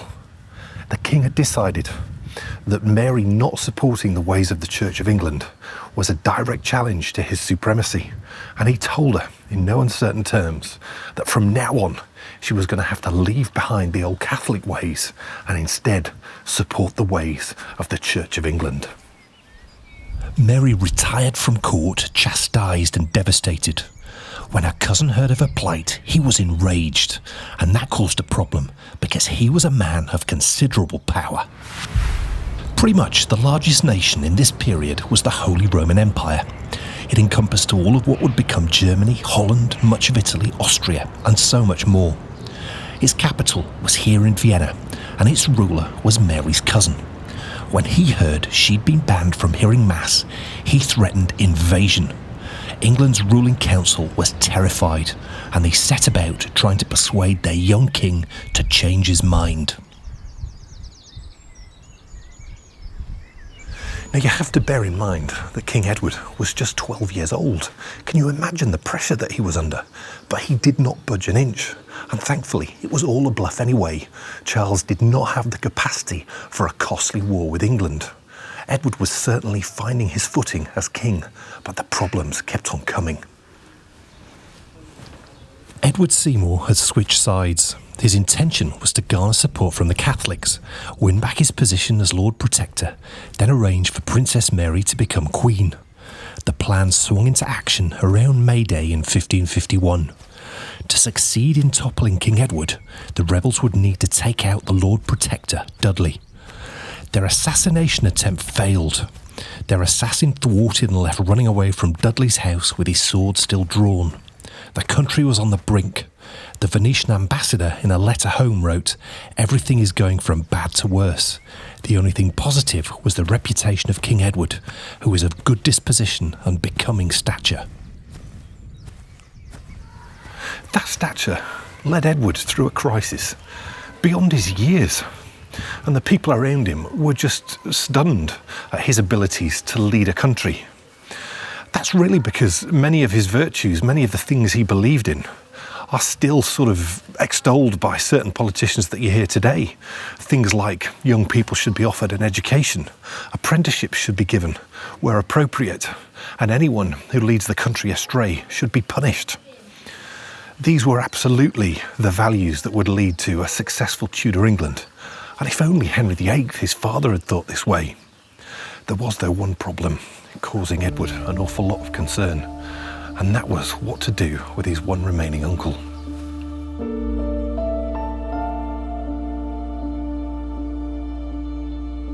The matter of Edward Seymour's treacherous behaviour could not be forgotten. He was convicted and sentenced to be beheaded. King Edward was deeply disturbed by his uncle's execution, but his uncle had previously been shown mercy and still ended up back in the same position. With his uncle's death, King Edward was now robbed of any familial support in his role as king. At 14 going on 15, it must have been a very lonely place to be. Thankfully, there was a star on the horizon.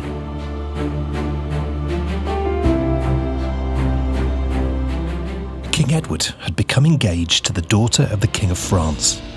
Reading his diaries, this was most certainly the highlight of his reign. With that engagement came the honour of becoming a member of the Order of Saint Michel. It was in essence the French equivalent of a knighthood. A portrait was painted to celebrate the event and given as a gift to his fiancée, who was only 6 at the time. She was said to be enchanted by it, rising each morning and wishing him a good day. The portrait survives to this day and can be seen in the Louvre in Paris.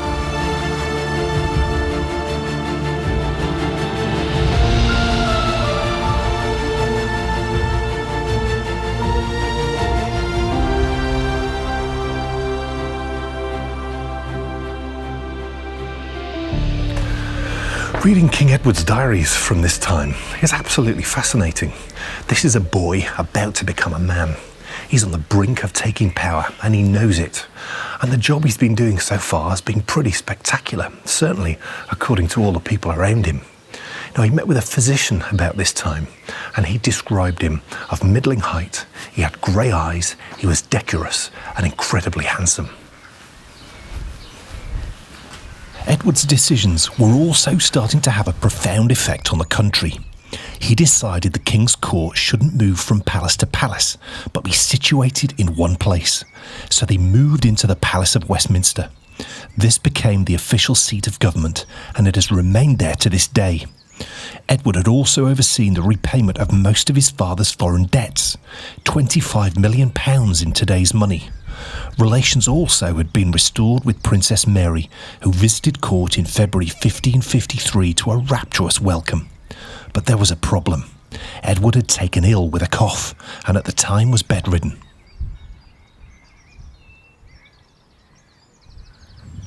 King Edward welcomed his sister Mary, and they shared some small talk. But his condition was worsening, and within 10 days, he was bedridden. He did though rise for one last official duty. On the 1st of March, in full regalia, King Edward opened Parliament, as was tradition. But that was his last official duty. Confined to his rooms, Edward thought it only right that he considered the future. Not because he thought he was going to die, but because he thought it was the responsible thing to do.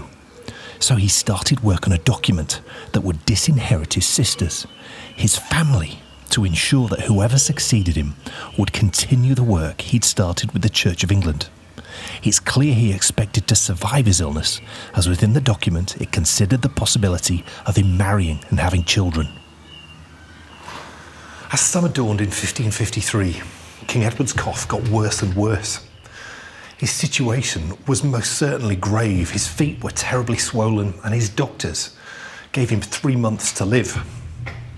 Through all of this, he kept up his studies, always convinced that he was going to survive, but his tutors could see that the end was coming fast, and they were right.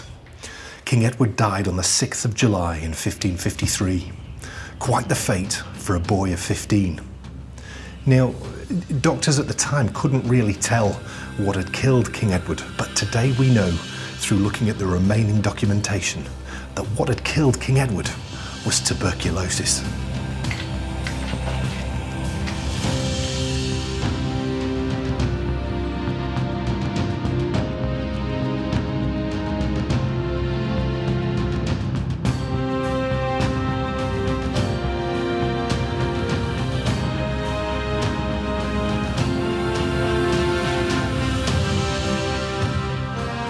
And so the 6-year reign of the boy king, who never really got the chance to rule properly, came to an end.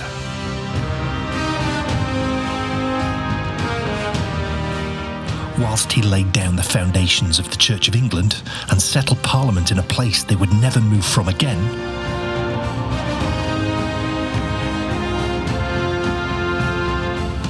his reign continued the turmoil of his father, thanks to his 2 manipulative uncles.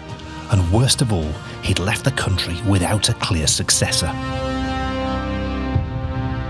So who would become king? Well, you're actually asking the wrong question, because it wasn't a king at all. It was a queen. Her name was Jane Grey, and she would rule for just 9 days. What was her story? we're going to find out in episode 5 of this series. So thank you so much for watching, and I'll see you next time for more England, a castle nation.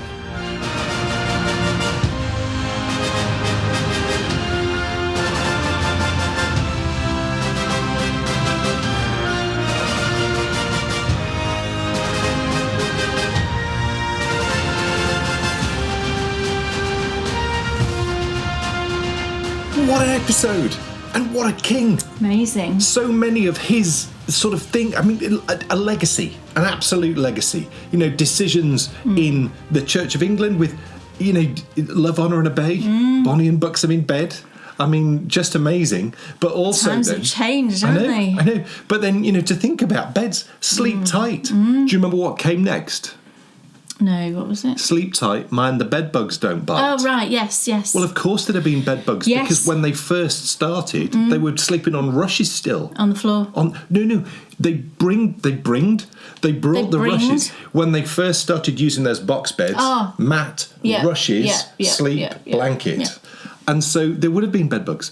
Now, what must have happened is because my gran used to say that, my mum. I say it to Bryony every night, sleep tight. You say that. So that clearly has passed down from 15. That's amazing, isn't it? It is completely insane. And then you start to think, how many more of those sayings are there? And how many sayings are there that are older than that? It's just spectacular. Language, I think, is amazing. Amazing. And the amount of things that we say and that we don't fully understand what they mean. Because I had no clue that it was all about not having back pain. No. I love it. Yeah. But, you know, a shame in a way that in one episode, King Edward has come and gone, but he only ruled for 6 years. My goodness, though. He was only a child when he died, for goodness sake. 15. It was just crazy. I mean, tuberculosis, I mean...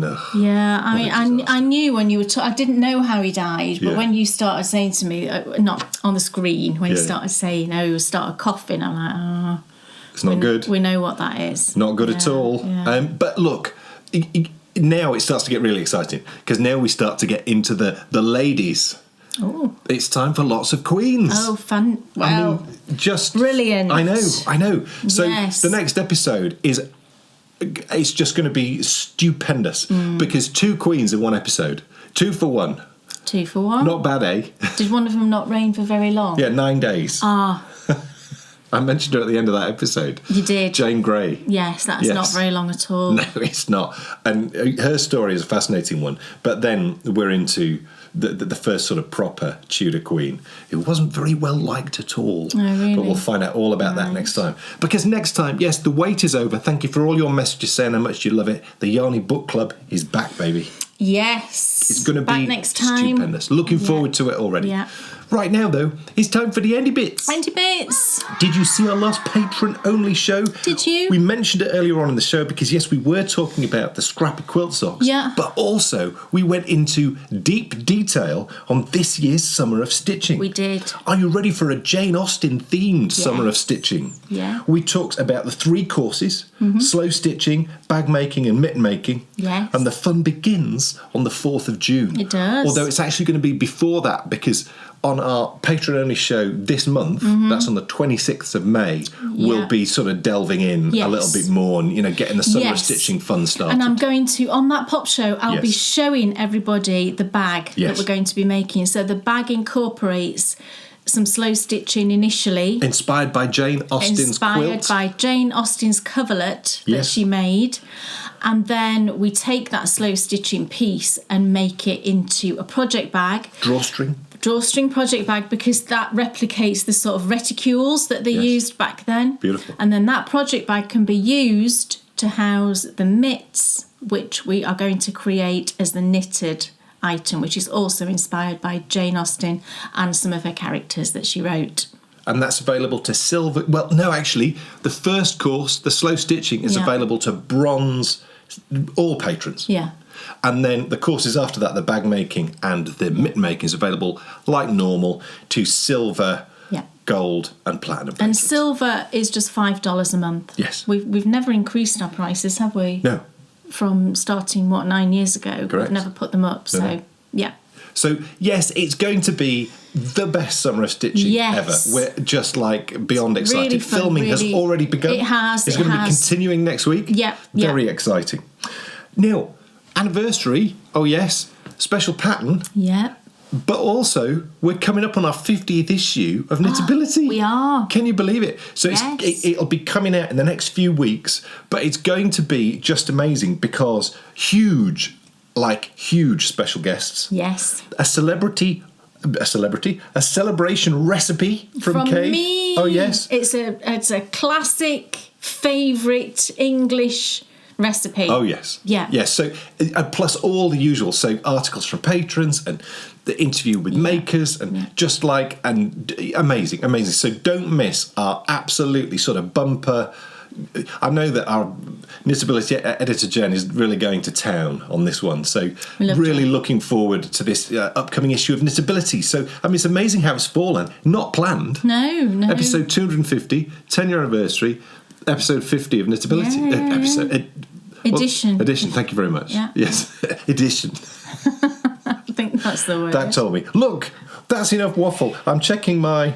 Yes, that's everything. So our radio show is back next week. Don't miss that. And we will, of course, have our usual tutorials every Tuesday and every Thursday as well. So lots going on, like always. Lots going on.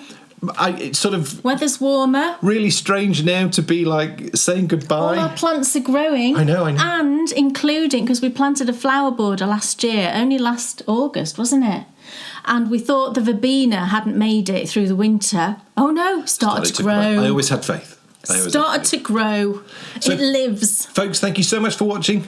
Thanks, everybody. That's the end of the first 10 years. Yes. It's now time to start the next 10 years. On the next. We'll see you next time for a show featuring the Yarny Book Club. Don't miss it. See you soon, everybody. Bye. Bye. Sitting and knitting, it's Dan and Kay, the bakery players. Enthusiasm's not quitting for Dan and Kay, the bakery players. They'll take you to fabulous places of which their favorites they'll share. You better buy a pattern and get yourself a bakery bear. You'll find yourself in a castle while watching the bakery bears. It never feels like a hassle to sit and watch the bakery bears. What's on your shelf or what's in